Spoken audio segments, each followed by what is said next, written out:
Assalamualaikum warahmatullahi wabarakatuh. Halo Sobat Tani, kembali lagi dengan sesi mitos atau fakta. Nah, para Sobat Tani, mitos atau fakta kali ini saya akan membahas terkait pengolahan lahan. Para Sobat Tani pasti sudah tidak asing kan dengan kegiatan pengolahan lahan, terutama para Sobat Tani yang sering melakukan budidaya tanaman. Nah, para Sobat Tani penasaran kan dengan video kali ini? Oleh karena itu, jangan kemana-mana, stay tune terus di video kali ini.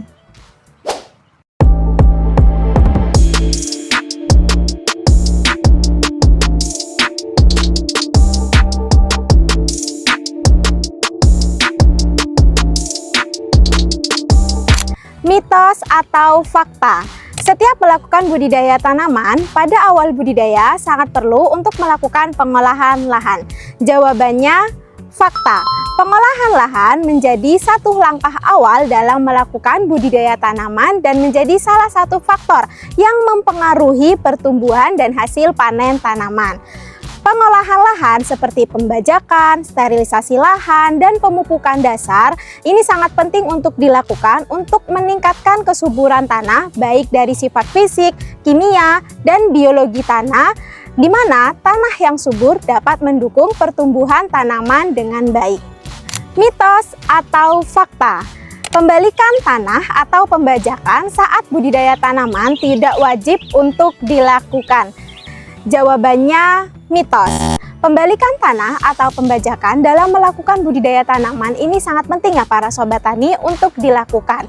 Nah, di mana pembajakan ini bertujuan untuk memperbaiki struktur tanah dan membalikkan tanah sehingga tanah yang berada di bawah nantinya akan dibalik menjadi di atas, di mana residu atau racun yang ada di dalam tanah nantinya akan menguap secara alami. Selain itu, dari pembajakan atau pembalikan tanah, gulma yang tumbuh di permukaan tanah nantinya dapat terpotong dan lebih mudah dibersihkan atau juga bisa terurai secara alami.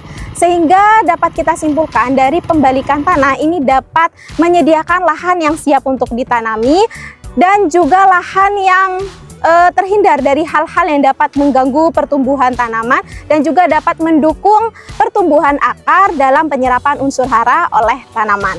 Lalu bagaimana dengan TOT, Mbak?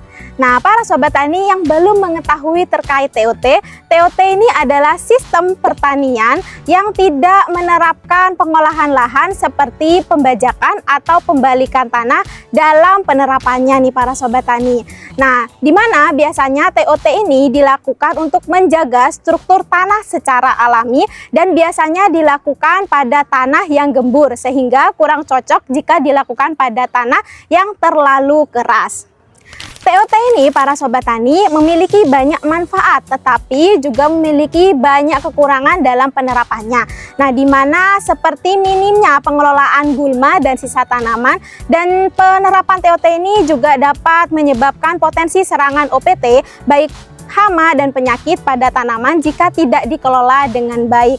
Nah, singkatnya para Sobat Tani, TOT atau sistem pertanian tanpa olah tanah ini bisa diterapkan pada lahan yang masih sehat dan tanah yang gembur atau tanah yang masih belum dilakukan budidaya secara berkepanjangan. Karena biasanya tanah yang sudah dilakukan budidaya tanaman secara terus-menerus pastinya ini memiliki residu atau racun yang ada di dalam tanah dan juga memiliki patogen tular tanah yang bisa menyebabkan pertumbuhan tanaman selanjutnya ini menjadi terganggu, sehingga jika tidak dilakukan pembalikan atau pembajakan ini pasti akan mempengaruhi pada pertumbuhan tanaman para Sobat Tani. Jadi jika ingin menerapkan TOT harus dilihat kondisi tanahnya terlebih dahulu.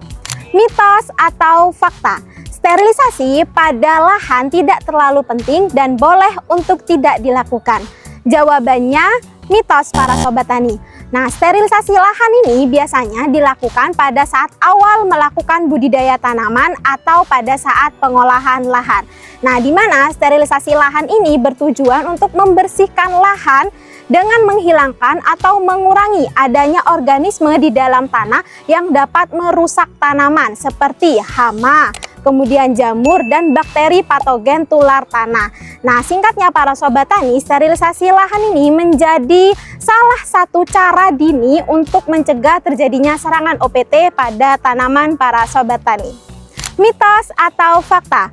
Pemupukan dasar sebaiknya menggunakan pupuk organik. Jawabannya fakta para sobat tani.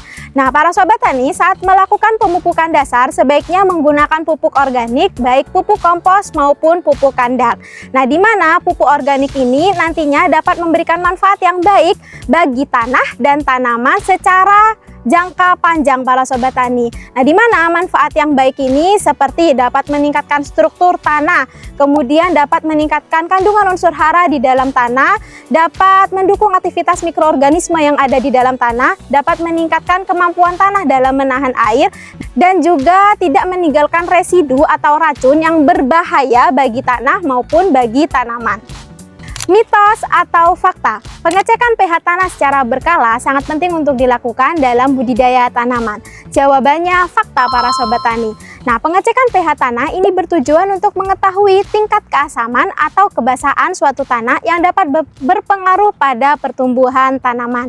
Nah, jika pH tanah para sobat tani terlalu asam atau terlalu basah, ini dapat mengganggu penyerapan unsur hara yang tersedia di dalam tanah sehingga akar tidak dapat menyerap unsur hara dengan baik.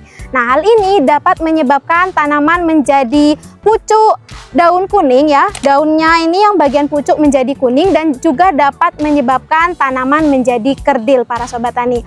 Selain itu, pada kondisi tertentu ini juga dapat menyebabkan tanaman keracunan unsur hara tertentu. Oleh karena itu, pengecekan pH tanah ini sangat penting untuk dilakukan. Lalu, pH tanah berapa Mbak yang sangat baik untuk pertumbuhan tanaman? Yaitu netral atau pH 7 para sobat tani. Nah, di mana pH netral atau pH 7 ini dapat menjaga kesehatan tanah dan juga dapat mendukung penyerapan unsur hara oleh akar dengan baik. Lalu, bagaimana Mbak untuk pengecekan pH tanah pada lahan budidaya tanaman? Nah, pengecekan pH tanah ini bisa menggunakan alat pH, kemudian kertas lakmus, juga bisa menggunakan baking soda, dan juga bisa menggunakan kunyit para sobat tani. Nah, ini sebenarnya sudah saya jelaskan sebelumnya pada video-video sebelumnya. Mungkin para sobat tani bisa menonton video-video ini ya para sobat tani terkait bagaimana pengecekan pH tanah pada lahan budidaya tanaman milik para sobat tani. Nah, mungkin itu saja para sobat tani terkait mitos atau fakta pengolahan lahan yang membahas terkait isu-isu pengolahan lahan yang beredar di kalangan petani. Para sobat tani, nantikan terus ya video mitos fakta selanjutnya. Mungkin itu saja para sobat tani video kali ini. Jangan lupa like, comment, share video ini, dan subscribe channel CTHI. Jangan lupa juga untuk nyalakan loncengnya agar para sobat tani bisa mengetahui informasi menarik lainnya dan video terbaru dari channel CTHI. Jumpa lagi sobat tani.